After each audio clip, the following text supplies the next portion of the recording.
ఇప్పుడు మా దాశరథి కృష్ణమాచార్యుని ఆ చల్లని సముద్ర గర్భం దాచిన బడబానలమెంతో, ఆ నల్లని ఆకాశంలో కానరాని భాస్కరులెందరో. ఇది అంటే మొత్తం అసలు కంప్లీట్గా జనానికి దిగేటువంటిది తీసుకొచ్చి పెట్టి జైలు గోడల మధ్యలో వండుకుంటూ నా ఈ నిజాం రాజు తరతరాల బూజు అని రాసి అంటే జైలు అంటే ప్రజా హక్కుల గురించి జైళ్ళ నుండి ఏదో ఉట్టిగా పోరాటాలు చేసి జైళ్ళలో కాదు, కవిత్వాలల్లా పుస్తకాలు రాసిన దానిలల్లా అవ్వల్ స్థానం ఉండి జైళ్ళల్లో ఉన్నటువంటి వాళ్ళ విగ్రహాలు ఉండాలా లేదా? నేను సమాజాన్ని అడగదలుచుకున్నా ఇవన్నీ క్వశ్చన్స్. ఇప్పుడు ఏ దిక్కునున్నావో వానదేముడా, నువ్వు మా దిక్కు రావయ్యా వానదేముడా, ఉత్తరాన ఉర్రుర్రు వానదేముడా, దక్షిణాన జల్లు జల్లు వానదేవుడా. ఇట్లా జానపదాలకు వాళ్ళ జీవితాన్ని ముడిపెట్టి రాసినటువంటి ముచ్చల సత్యనారాయణ గారు అసంటోలే ఉండద్దా? కలపొద్దన్నప్పుడు జరిగిన చర్చలలో కూడా తన ఎంతో సాహిత్యం, తెలంగాణ సోదరా తేల్చుకో నీ బ్రతుకు, మోసపోతివ నీవు గోసపడుతావు, చావు బ్రతుకుల మధ్య సాగుచున్నది నావ, ఏదరికి చేర్చేవో సోదరా నీ నావ. ఇట్లా ఇట్లా ఈ ప్రాంతంలో ఉన్నటువంటి వాటి రేణీ స్వాలింగ్ జమ్మాజం లెగ్ పిసల్ కే గిర్గేహం ఇస్లియే ఫిద్వి కుడ్ నాట్ కమ్ వన్డే రుక్స చాతేహం అని బాల్యం నుంచే ఇట్లా రాసినటువంటి ముచ్చల సత్యనారాయణ గారు అసంటోళ్ళు అంటరానితనానికి వ్యతిరేకంగా, వివక్షలకు వ్యతిరేకంగా ఉండి కూడా సాహిత్యాలు రాసి వాళ్ళకు బడులు చెప్పి ఆ చాకుపీస్తోని పాఠాలు నేర్పించినటువంటి, దళితుల ఇళ్లకు పోయి కూర్చొని వాళ్ళకు పాఠాలు నేర్పించినటువంటి సంఘ సంస్కర్తలు ముచ్చల సత్యనారాయణ గారు అసంటోళ్ళు అటువంటి వాళ్ళు పెట్టొద్దా?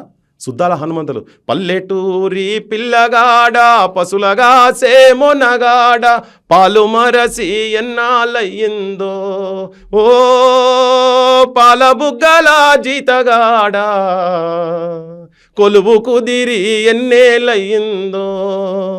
తెలంగాణలో ఉన్నటువంటి బాల్యాన్ని మొత్తము దేశానికి చూపించిన, ప్రపంచానికి చూపించినటువంటి మా సుద్దాల హనుమంతులై రావద్దా? ఇక్కడ ఉన్నటువంటి భూస్వామ్య వ్యవస్థకు వ్యతిరేకంగా కొట్లాడి బండెనుక బండి గట్టి 16 బండ్లు గట్టి ఏ బండ్లే ఒత్తవు కొడుకో నైజాము సర్కరోడా, నాజీలం మించినవురో నైజాము సర్కరోడా, స్త్రీ పురుషులంతా కలిసి పిల్లాలమంతా కలిసి వడిసేల రాళ్ళు నింపి వడివడిగా గొట్టితేను, కారాపు నీళ్లు తెచ్చి కళ్ళల్లో జల్లితేను, నీ మిలిటరీ పారిపోయారో నీ మిలిటరీ పారిపోయారో నైజాము సర్కరోడా, నీ మిలిటరీ పారిపోయారో నైజాము సర్కరోడా. అంటే ఎంత ధైర్యంతో చుట్టుముట్టు సూర్యపేట నట నడుమ నల్లగొండ, నువ్వుండేది హైదరాబాదు దాని పక్క గోలుకొండ కిలా కింద, నీ గోరి గర్తం కొడుకో నైజాము సర్కరోడా, నీ గోరి గర్తం కొడుకో నైజాము సర్కరోడా. ఇవి రాసిన ఈ ప్రజలకు ఈ ప్రజల విముక్తి గురించి, ఈ ప్రజల చైతన్యం చూపించుడు, ప్రజలను ఉద్యమాల సైడ్ తీసుకుపోయినటువంటి వాళ్ళ ఉండొద్దా? వాళ్ళ కళలు కావా? ఒక కమర్షియల్ ఆర్టిస్టు ఒక 1,00,000 రూపాయలు ఇస్తానో 50,000 రూపాయలు ఇస్తానో భూమి మీద ఏ అడ్డమైన పాటలు, అబ్బని తీయని దెబ్బ, ఏం దెబ్బలు తీయకుంటాయి ఎక్కడన్నా? ఏం పాటలండి అనే పాటలు. అంటే ఇప్పుడు మాట్లాడుతున్నారు కాబట్టి మనకు కూడా దిన్నక్కుతా కసకుర్రు దిన్నెక్కుతా అంటే దేన్నెక్కుతావు, దిన్నక్కుతా అంటే ఏంటి? దచ్చన్న దారిలో నీ దారి నా దారి పోరు దారేరో, దచ్చన్న దారిలో అద్దాల మేడగటి ఆకుల బన్నావురో, దచ్చన్న దారిలో నీ దారి నా దారి పోరు దారేరో, దచ్చన్న దారిలో పుట్ల కొద్ది పంట తీసి పస్తులు బన్నావురో, దచ్చన్న దారిలో. మా సూదాలై మా ధర్మన్నల సొంటల పేర్లు ఉండాలా లేదా? చరిత్రలు ఉండాలా లేదా? మరి ఇవి అడుగుతున్నాం మేము. ఏ సాహిత్యం దేనికి? దీన్నెక్కుతా దాన్నెక్కుతా గీదా ఇవి వాడు కమర్షియల్ ఆర్టిస్ట్. అంటే మీరు కంపేర్ చేస్తున్న వాటికి ఒక్కొక్క మాట చెప్పాల్సి వస్తున్నది. మందులు గోళీలు మంచి సూదులు ఇస్తానంట, అత్తో పోదాం రావే మన ఊరి దవాఖానకు, నేను రాను బిడ్డోర్ గండాల దవాఖానకు. యాడిపోయినా ఇవన్నీ ఇంకా అప్పట్లో చాలా అదే నేను ఇప్పటికీ వాడినా కానీ జనామింటారు. ఇప్పటికీ హాస్పిటల్ పరిస్థితి అట్లే ఉన్నది కదా. కొంగు నడుముకు చుట్టవే చెల్లెమ్మ, కుడవన్లు చేపట్టవే చెల్లెమ్మ, పసిపాపాలేడ్చి నా పాలివ్వనివ్వాడు ఉరిమురిమి చూస్తాడు ఊరి దొరగాడు పొద్దంతా పని చేసిన చెల్లెమ్మ పస్తు రోజులు దప్పాలే చెల్లెమ్మ. ఆడివారు మా రామచంద్ర వీళ్ళంతా నాగుల రామచంద్ర వీళ్ళందరూ ఎక్కడ ఈ సాహిత్యం ఎక్కడ పోయింది? ఎవడొచ్చి కాపాడిండు? లాస్ట్ 10 yearsలో ఎవడన్నా తీర్చి ముంగడ పెట్టిండా? పెట్టలే కదా.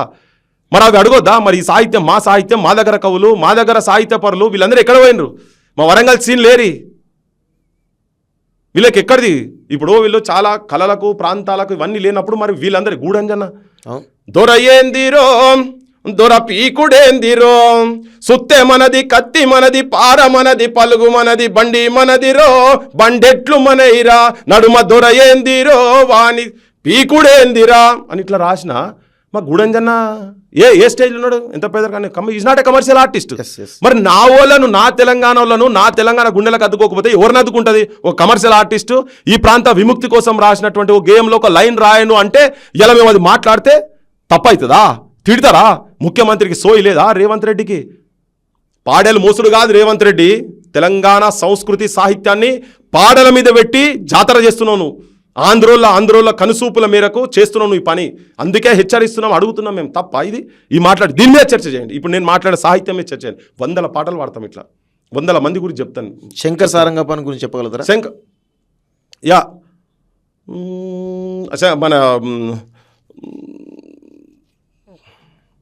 గండార బాయి కాడబొల్ల సిన్నది పామూరు సంతలోన పాలమ్ముతున్నది పాలమ్మ నిత్తునా దానివో నిత్తునా పాలమ్మ నిత్తునా దానివో నిత్తునా గండార బాయి కాడబొల్ల సిన్నది పామూరి సంతలోన పాలమ్ముతున్నది ఉయ్యూరు సంతలోన రొయ్యలమ్ముతున్నది ఉయ్యూరు సంతలోన రొయ్యలమ్ముతున్నది రొయ్యలమ్మ నిత్తునా దానివో నిత్తునా గల్లు గల్లు గల్లు గల్లు గజ్జల వయ్యారమా తందనాన తాన జల్లు జల్లు జల్లు జల్లు గాజుల సింగారమా తందనాన తాన. ఈ పాటలతో ఇట్లా ఉర్రూతలు ఇచ్చేది వీళ్ళంతా. జానపదం సాహిత్యం కాదు, మామూలు సాహిత్యం కాదు కదా. అరే ఇది మన ఆస్తి అబ్బా. ఎవరో బాలసుబ్రహ్మణ్యం ఆయన తీసుకొచ్చి ఇక్కడ పెట్టి నువ్వు వాడు సినిమా ఆర్టిస్ట్ ఎవరో రాసిన పాటలు పాడేటనే తీసుకొచ్చి ఆడ పెడితే మా గుండెల మీద అంటున్నారు. మన సాహిత్యం గుండెల మీద అంటున్నారు. ఇక్కడ రవీంద్ర భారతి నడి బొడ్డులా తెలంగాణకు సాంస్కృతిక అడ్డైనటువంటి ప్లేస్లను పెట్టేటువంటి దుస్సాహసం.